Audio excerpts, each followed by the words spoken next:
இன்னைக்கு வாலிபர்களோட ஏசப்பா பசி, புது பிறந்த பிள்ளைகள் மேல பசி, சிறு பிள்ளைகள் மேல பசி, என்றைக்கும் வாலிபர்கள் மேல ஏசப்பா பசியோட இருக்கிறார். என்ன ஒரு பசினா, உன் சிருஷ்டி எங்கனே.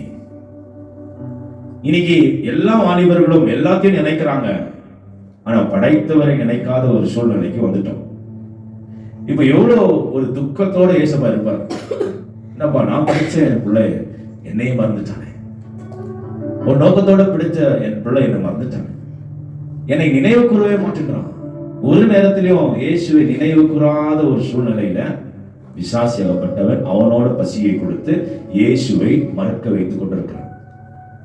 இன்னைக்கு நம்ம அதிகமா ஜெபிச்சோம், ட்ரக்ஸ் என்ற ஒரு பசியை கொடுத்து இயேசுவை மறக்க செய்யறான். இச்சை என்ற ஒரு பசியை கொடுத்து இயேசுவை மறக்க செய்யறான். லவ் என்ற ஒரு இச்சையை கொடுத்து இயேசுவை மறிக்க செய்யறான். விபச்சாரம் என்ற பாவத்தை கொடுத்து இயேசுவை மறிக்க செய்யறான். இன்னைக்கு அநேக பாவங்களை கொடுத்து கொடுத்து கொடுத்து இயேசுவை முழுமையாவே மறிக்கிறான். அது யாருன்னா பிசாசு. ஆதாம் ஏவாள் வாலிபர்களாய் அந்த கெத்செமனே தோட்டத்தில் உலாவும் போது பிசாசு தெரியும், இந்த வாலிபர்களை இயேசுவிட்டு பிரிக்கணும்னா நான் அதுல ஈடுபடணும். அவன் ரொம்ப கன்னிங் ஃபெலோ, தந்திரமாய் நடுவுல போய் இயேசுவையும் ஆதாம் ஏவாளையும் பிரிக்கிறான். இன்றைக்கு அநேக வாலிபர்களும் இப்படிதான் பிரிஞ்சு போயிட்டு இருக்கிறாங்க. அதுக்காக யாரு கஷ்டப்படணும்? நீ நான் தான் கஷ்டப்படணும், ஜெபிக்கணும், வாலிபர்களை பார்த்து தேவனோட வார்த்தை சொல்லணும். யாருன்னா ஒருத்தர் உனக்கு தெரிஞ்சவங்க தப்பா பண்ணா அவங்களுக்காக ஜெபிங்க. இன்னொன்னு சொல்லுங்க, பா நீ ஏசப்பா விட்டு தூரம் போய்க்கிற, கிட்ட வந்துரு. தூரம் போயிட்டீங்கன்னா ஒரு நாள் வரும், அன்னைக்கு நீ யோசிப்ப, ஐயோ என் வாலிபத்தை நான் வீணாக்கிட்டேனே, என் வாலிபத்தை இயேசுவை நினைக்காத அந்த நாட்களை நான் செலவழிச்சிட்டேனே, இப்போ நான் வாலிபத்தெல்லாம் கடந்து வந்துட்டேன், இன்னைக்கு நான் பலவீனமா இருக்கிறேன், ஏன் நான் செஞ்ச பாவத்தை நிமித்தம். இன்னைக்கு நான் பலன் இல்லாம இருக்கிறேன், ஏன் நான் செஞ்ச பாவத்தை நிமித்தம். அன்றைக்கு இயேசுவை நினைத்து வாழ்ந்திருந்தேன்னா இன்றைக்கு நான் பலனா இருந்திருப்பேன். இன்றைக்கு 25 வயசு செத்து போறான் வாலிபர், 30 வயசு செத்து போறான், 20 வயசு செத்து போறான், 18 வயசுல செத்து போறான், சாவர வயசே இல்ல. ஏன்னா வாலிபர்கள் மேல பிசாசியப்பட்டவன் பெரிய ஒரு பசியை ஊற்றிட்டான். எப்படின்னா வாலிப கூட்டத்தை அவனோட ராஜ்யத்தை கொண்டு போயிடணும், அவனோட சித்தத்தை கொண்டு போயிடணும், வாலிபர்கள் எல்லாம் நரகத்தை கொண்டு போயிடணும் என்ற ஒரு பெரிய நோக்கத்தோட வந்திருக்கிறான். அதை அறியணும் வாலிபர்கள். ஏதோ கொண்டாடுறது அல்ல, ஏதோ ட்ரெண்டிங் பண்றது இல்ல. இன்னைக்கு ஊழியமே ட்ரெண்டிங், வாழ்க்கையே ட்ரெண்டிங்கா போய்விட்டது. இயேசு துக்கமாய் நிற்கிறாரு, என்னை நீ மறந்து விட்டாய். You want to remember me because I am your creator. உன்னை நான் தான் படைச்சேன், வேற யாருமே கிடையாது, எந்த கடவுளும் கிடையாது, எந்த மனுஷனும் கிடையாது, நான் படைத்தேன். ஏன் மூச்சு தான் உன் சரீரத்தில் இருக்கு. ஒரே ஒரு நிமிஷம் உன் மூச்சு எடுக்கிறதுக்கு எவ்வளவு நேரம்? வாலிபர்கள் இன்றைக்கு என்னென்னவோ பண்றாங்க. ஒரே நிமிஷம் ஏசப்பா உன் மேல கை வச்சா மூச்சு போயிடும். நீ வாழ்ந்து நிற்கிறதே ஏசப்பா மூச்சுல, உன் அழுகல இல்ல. வாலிப பிள்ளைகள் அழுகை பார்த்து மயங்கி போயிட்டு அவங்களோட சரீரத்தை பார்த்து அவங்களே மயங்கி போயிருக்கிறாங்க. வாலிப ஆண் பிள்ளைகள் அவர்களோட சரீரத்தை பார்த்து, ஸ்டைல பார்த்து, அழக பார்த்து அவர்களே மயங்கி போயிருக்கிறாங்க. இந்த சரீரம் மண்ணு, உள்ள இருக்கிறதுதான் பொண்ணு. அதுதான் இயேசுவின் மூச்சு. இந்த இயேசுவின் மூச்சு இப்படிங்கிறதுக்குள்ள போயிடும். இயேசுக்கு எவ்வளவு நேரம் உன் மூச்சு எடுக்கிறதுக்கு? என்னைக்கு நாள் இருந்தாலும் வயசாயிட்டனால அல்ல, வாலிபத்திலே எழும்பிடு. Race in your youth. வாலிபத்தில் எழுந்திரு என்று தேவன் துக்கத்தோட பசியோட நிற்கிறார். அதே வசனம் 11ஆம் அதிகாரம் நம்ம 9-10 பார்த்தோம்னா, you young people enjoy your youth. உங்க வாலிபத்தை நல்லா என்ஜாய் பண்ணுங்க. be happy while you are still young. சந்தோஷமா இருங்க நீங்க வாலிபனா இருக்கும்போது. do what you want to do. என்ன செய்யணுமோ அதை செய்யுங்க. and follow your heart desire. உன் இருதயத்தை என்ன சொல்றதெல்லாம் செய்யுங்க. இயேசுவே சொல்றாரு, நல்லா இருங்க, சந்தோஷமா இருங்க, சுகமா இருங்க, ஜாலியா இருங்க, என்னென்ன ஆசை அதெல்லாம் நீங்க நிறைவேற்றிக் கொள்ளுங்க. ஆனா அப்புறமா சொல்றாரு, but remember that God is going to judge you for whatever you do. நீ என்னெல்லாம் செய்யறியோ தேவனோட நியாய தீர்ப்புல வந்து நிக்கணும். இன்றைக்கு வாலிப பிள்ளைகள் எதெல்லாம் செய்யலாம் இது ஏசப்பா சொல்லிட்டாரு. 2வது பகுதியை படிக்காத விட்டுட்டாங்க, 2வது பகுதியை கிறுக்கிட்டாங்க பைபிள்ல. முதல் பகுதி மாத்திரம் தான் இன்னைக்கு வாலிப கூட்டத்திலேயே பேசப்படுது, 2வது பகுதி பேசப்படல. ஏன் பேசினா வாலிபன் சபை விட்டு ஓடிடுவான். ஓடிட்டு விடு, நரகத்துல போய் சிக்கிக் கொள்ளட்டும். உனக்கு தேவையானது பரிசுத்தமான வாலிபர்கள் தான் சபையில. அதுதான் சபை. சபைக்குள்ள பரிசுத்த வாலிபர்களை எடுக்கணும். தேவனுக்கு பிரியமான வாலிபர்களை எழுப்பணும். இந்த இரண்டாவது பாகத்தை நீ நான் சொல்லாததுனால இன்னைக்கு எல்லா வாலிபர்களும் ஒரே பாகத்தில் நின்னுட்டாங்க. I want to enjoy my life as per my heart desire. என் இதயத்துக்கு ஏத்த மாதிரி நான் வாழணும். ஏசப்பா சொல்லிட்டாருன்னு சொல்ற வாலிபர்கள் இன்னைக்கு ஏறாலும். அதுக்குதான் ஆபாசமான ஆடை போடுறது, அதுக்குதான் வித்தியாசமான காரியங்கள் செய்கிறது.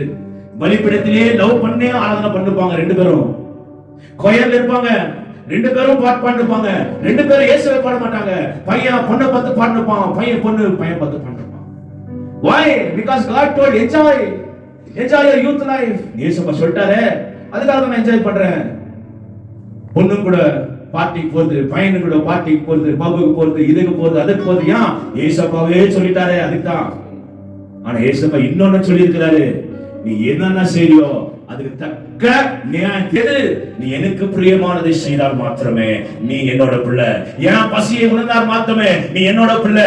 என் பசியை நீ உணர்ந்து செயல்பட்டால் மாத்திரமே நீ என்னோட பிள்ளை. பிசாசின் பசியை செயல்பட்டு ட்ரக்ஸுக்கு அடிக்ட் ஆகி, போனோகிராஃபிக்கு அடிக்ட் ஆகி, விபச்சாரத்துக்கு அடிக்ட் ஆகி, பிள்ளை சுமக்கிற காரியத்துக்கு அடிக்ட் ஆகி நீ இருப்பாயானா அது என் பசி இல்ல. அது நான் சந்தோஷம் சொல்லல, அது பிசாசின் சந்தோஷம். ஏன் சந்தோஷம் எது தெரியுமா? நீ பரிசுத்தமா வாழ்றது. அணிதினமும் என்னிடத்துல வேதத்தை தூக்கி வருகிறது, அணிதினமும் என்னிடத்துல முழங்கால வந்து ஜெபிக்கிறது, அணிதினமும் தகப்பன் தாயை கீழ்ப்படுகிறது, பெரியவர்களை கீழ்ப்படுகிறது, உன்னோட காரியத்துல நீ கவனமா இருக்கிறது. நல்லா சாப்பிடு, நல்ல துணி போடு, அந்த துணி உன் உடம்பை மறைக்கணும். உன்னை காண்பிக்கிற சந்தோஷத்தை நான் சொல்ல, உன்னை மறிக்கிற சந்தோஷத்தை நான் சொன்னேன். கெத்செமனே தோட்டத்துல ஆதாம் ஏவாள் போய் ஒளிந்தது எதுக்கு தெரியுமா? Because we are naked. நாங்க அண்ணன் அம்மனமா இருக்கிறோம், எங்களுக்கு வெக்கமா இருக்குன்னு ஒளிந்து கொண்டார்களாம். இயேசு வரும்போது இன்னைக்கு எவ்வளவு பேர் ஒளிவாங்க? இன்னைக்கு இயேசு வந்துட்டா இந்த தேசத்துல, இந்த கேஜப்ல எவ்வளவு வாலிபர்கள் போய் ஒளிந்து கொள்வார்கள்? Because everyone are naked. Because everyone are doing Satan's hungry. பிசாசி பசிக்கு எல்லாரும் கீழ்ப்படிந்ததுனால we have become naked. இன்னைக்கு இயேசு வந்துட்டாருன்னா, இன்னைக்கு மத்தியானம் இல்ல சாயங்காலம் வந்துட்டா கூட எவ்வளவு வாலிபர்கள் போய் ஒளிந்து கொள்ளணும்? யோசித்து பாருங்க. நல்லவேளை நான் வாலிபனா இருக்கும்போது இயேசுப்பா வரல, இல்ல நானும் ஒளிந்து கொண்டு இருக்கணும். இன்னைக்கு ஃபீல் பண்ற 9 வருஷம் 33 வருஷம் என் வாழ்க்கையில வேஸ்ட் பண்ணிட்டேன். இன்னும் நான் எவ்வளவு நாள் வாழ போறேன் தெரியல. ஆனா வாலிபர்களே, உன் வாழ்க்கையை வீணாக்காதீங்க. இந்த நாள் வராதுன்னு இயேசு சொல்லிட்டாரு. இந்த வாழ்க்கை வராது, இந்த பலன் அப்ப இருக்காது. இந்த பலன் நீ இயேசுவை துதிப்பாயானால், இந்த பலன் நீ பரிசுத்தமாய் வாழ்வாயானால், இந்த பலன் நீ இயேசுவுக்காக இருப்பாயானால், அன்றைக்கு ஒரு நாள் வரும், அன்றைக்கு இயேசுவின் பலன் நம்மை காப்பாற்றும். ஆனா இப்போ இயேசுவின் பலத்துக்காக நீ வாழலனா ஒரு நாள் வரும், அப்ப இயேசுப்பா பலன் உனக்குள்ள இருக்காது. 30 வயசுல ஸ்ட்ரோக் ஆயிடும், 40 வயசுல ஸ்ட்ரோக் ஆயிடும், 30 வயசுல ஹார்ட் அட்டாக் வந்துடும், 30 வயசுல லிவர் போயிடும், கிட்னி போயிடும், ஹார்ட் போயிடும். அப்போ இயேசுப்பா பலன் வராது. ஏன்னா 20ல இருந்து 30 வயசுக்குள்ள நீ ஆடின ஆட்டம் 30 40 முடிஞ்சிரும். அதுல இயேசு சொல்றாரு, நீ சந்தோஷமா இரு 20ல இருந்து 30, ஆனா என்னை குறித்து சந்தோஷமா இரு, எனக்குரிய காரியத்துல சந்தோஷமா இரு. ஆண்டு அப்படி இருந்தினா 30 இருந்து 100 வரைக்கும் என் பலன் உன்னை காக்கும். இன்றைக்கு இயேசுப்பா பலன் வேணான்னு சொல்ற வாலிபர்கள் எவ்வளவு பேர் தெரியுமா? எவ்வளவு பேர் பலன் வேணான்னு சொல்றாங்க. எவ்வளவு வாலிபர்கள் இன்னைக்கு மனைவி பின்னாடி போறாங்க, எவ்வளவு வாலிப பெண் பிள்ளைகள் கணவன் பின்னாடி போறாங்க. இதுதான் அவங்க வாழ்க்கையே நினைச்சிருக்கிறாங்க. ஏசப்பா சொல்லிட்டாரு, என் பின்னாடி வருவன் தான் சீஷன், என் பின்னாடி வருவன் தான் வாலிபன். கணவன் வேணும், மனைவி வேணும், பிள்ளை வேணும், குடும்பம் வேணும், எல்லாம் வேணும். ஆனா நான் தான் முதல் வேணும் வாழ்க்கையில. என்னை விட்ட நீ யாரு பின்னாடியே போனாலும் நீ பலனை எழுந்துருவாய். ஏன்னா அவர்தான் உன்னையும் படைத்தவர், உன் மனைவியும் படைத்தவர். அவர் கனம் செலுத்தாமல் என் மனைவி நான் தூக்குவேன் ஆனால், இயேசுவை நான் எழுப்பேன் ஆனால், என் நேரத்திற்குள்ள நான் கைவிடப்படுவேன். இன்றைக்கு வாலிபர்கள் இயேசு வேணும், வாலிபர்கள் இயேசு வேணும். இந்த தேசத்தில் இருக்கிற வாலிபர்களுக்கெல்லாம் அழுகிறார்களோ, சத்தியத்தை சொல்லுகிறார்களோ, அவர்கள் தான் அணைப்பார். சும்மா பாடி உலகத்தை ஏமாத்துறது இல்ல. இன்னைக்கு பாடல் எல்லாருமே பாடலாம். ஏஆர் ரஹ்மான் பாடுறாரு, இளையராஜா பாடுறாரு, ஜான் ஜபராஜாவும் பாடுறாரு. யார் இயேசு பத்தி சொல்லுவாங்க? இயேசு இருதயத்தை யாரும் சுருசிப்பாங்க. இளையராஜா பாட்டு கேட்டவன் எனக்கு தண்ணீர் கண்ட தண்ணி வரும். சாஞ்சபிரேஷ் பாட்டு கேட்டவன் தண்ணி வருது.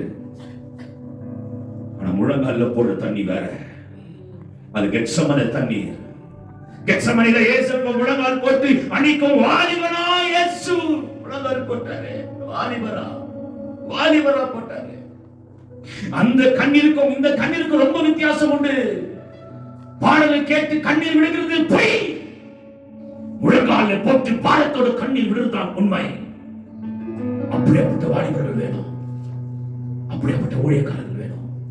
இயேசு தாகமா இருக்கிறார். யாரா கெத்சமனே தோட்டத்தின் அனுபவத்தின் ஜெபத்துக்குள்ள வர ஆசைப்படுறீங்க? Don't convert yourself with songs. சாங்ஸை கேட்டு உன் இருதயத்தை உடைச்சு அழுவாதீங்க. யார் ஒருவன் முழங்கால் போட்டு ஒரு ஆத்மாக்காக உடைச்சு அழுவுறானோ அவன் மேலதான் தேவ அபிஷேகம். தேவன் வேர்வை ரத்தமாய் மாறிச்சான். எவ்வளவு பெரிய பாரம் அப்பாக்கு, எவ்வளவு பெரிய பாரம்.